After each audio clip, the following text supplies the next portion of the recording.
Hi ನಮಸ್ಕಾರ ಎಲ್ಲರಿಗೂ. I hope ನೀವು ಕೂಡ ಚೆನ್ನಾಗಿದ್ದೀರ ಅಂದ್ಕೊಳ್ತೇನೆ.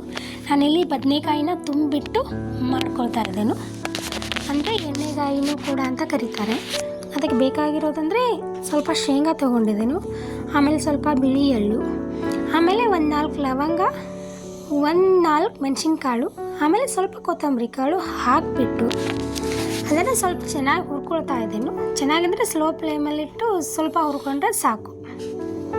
ಅದನ್ನು ಹುರ್ಕೊಂಡ್ಬಿಟ್ಟು ಒಂದು ಮಿಕ್ಸಿ ಜಾರಿಗೆ ಹಾಕೊಂಡ್ಬಿಟ್ಟು ಅದನ್ನು ಸಣ್ಣದಾಗಿ ಪುಡಿ ಮಾಡಿ ಎತ್ತಿಟ್ಕೊಳ್ತೇನೆ. ಈ ಥರ ಮಾಡಿದರೆ ಎಲ್ರಿಗೂ ಇಷ್ಟ ಆಗುತ್ತೆ ಅಂತಲೇ ಈ ಥರ ಮಾಡೋದು ನಾನು. ನೋಡಿ, ಈ ಥರ ಪುಡಿ ಮಾಡಿ ಇಟ್ಕೊಂಡಿದ್ದೇನೆ. ಇದನ್ನು ಇವಾಗ ಒಂದು ಪ್ಲೇಟಲ್ಲಿ ಹಾಕ್ಕೊಳ್ತೇನೆ.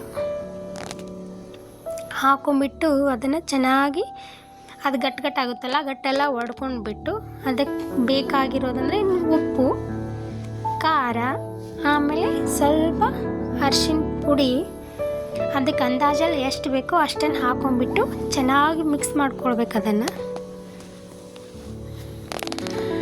ಆಮೇಲೆ ಚೆನ್ನಾಗಿ ಮಿಕ್ಸ್ ಮಾಡ್ಕೊಂಡ್ಬಿಟ್ಟು ಸ್ವಲ್ಪ ಕಡಲೆ ಹಿಟ್ಟನ್ನು ಹಾಕ್ಕೊಂಡ್ರೆ ಸ್ವಲ್ಪ ತಿಕ್ಕಾಗಿ ಬರುತ್ತೆ, ಅದ್ರ ರಸ ಕೂಡ ತಿಕ್ಕಾಗಿ ಬರುತ್ತೆ ಅಂತ. ಆಮೇಲೆ ಇನ್ನೊಂದು, ಎಲ್ಲರೂ ಎಣ್ಣೆನ ಹಾಕ್ಕೊಂಡ್ಬಿಟ್ಟು ಸ್ವಲ್ಪ ಕಲಿಸ್ಕೊಳ್ತಾರೆ, ಬಟ್ ನಾನು ಎಣ್ಣೆ ಹಾಕ್ತಾ ಇಲ್ಲ, ಇಲ್ಲಿ ಬಿಸಿನೀರನ್ನು ಯೂಸ್ ಮಾಡ್ತಾ ಇದ್ದೀನಿ. ನೋಡಿ, ಇವಾಗ ಮಸಾಲೆ ಅಂತೂ ರೆಡಿ ಆಯಿತು. ಇವಾಗ ಬದನೆಕಾಯಿನ ಚೆನ್ನಾಗಿ ತೊಳೆದ್ಬಿಟ್ಟು ಕಟ್ ಮಾಡ್ಕೊಳ್ಬೇಕು.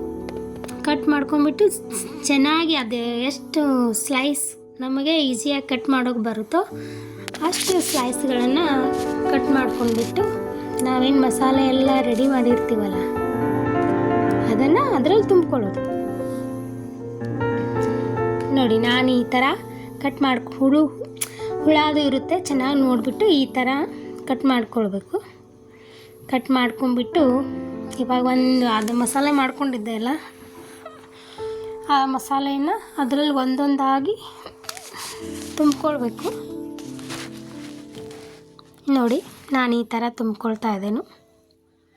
ಬಟ್ ಹಾಗೆ ಮಾಡಿದ್ರೆ ಏನಾಗುತ್ತೆ, ಮಕ್ಕಳೆಲ್ಲ ಬದನೆಕಾಯಿ ಅಂದರೆ ತಿನ್ನೋಕೆ ಇಷ್ಟನೇ ಪಡಲ್ಲ. ಈ ಥರ ಮಾಡ್ಕೊಳ್ಳೋದು ಬೆಟ್ರ್ ಅಂತ.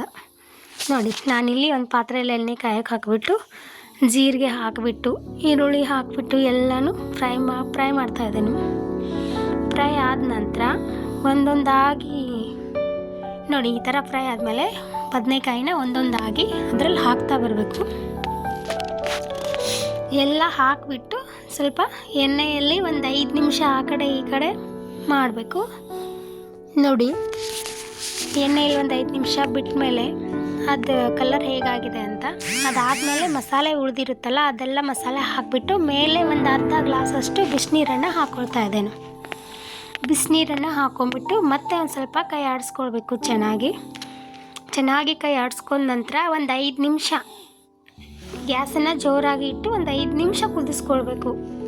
ಕುದಿಸ್ಕೊಂಡ್ಮೇಲೆ ನೋಡಿ, ಈ ಥರ ತೆಗೆದುಬಿಟ್ಟು ಕುದ್ದಿದೆಯೋ ಇಲ್ಲೋ ಚೆನ್ನಾಗಿ ನೋಡ್ಕೊಳ್ಬೇಕು. ಕುದ್ದಿಲ್ಲ ಅಂದರೆ ಇನ್ನೊಂದು 5 ನಿಮಿಷ ಬಿಡೋದು ಒಳ್ಳೆಯದು. ನೋಡಿ, ನಂದು ಇವಾಗ ಈ ಥರ ಬಂದಿದೆ. ನೋಡಿ ಎಷ್ಟು ಚೆನ್ನಾಗಿ ಬಂದಿದೆ ಅಂತ.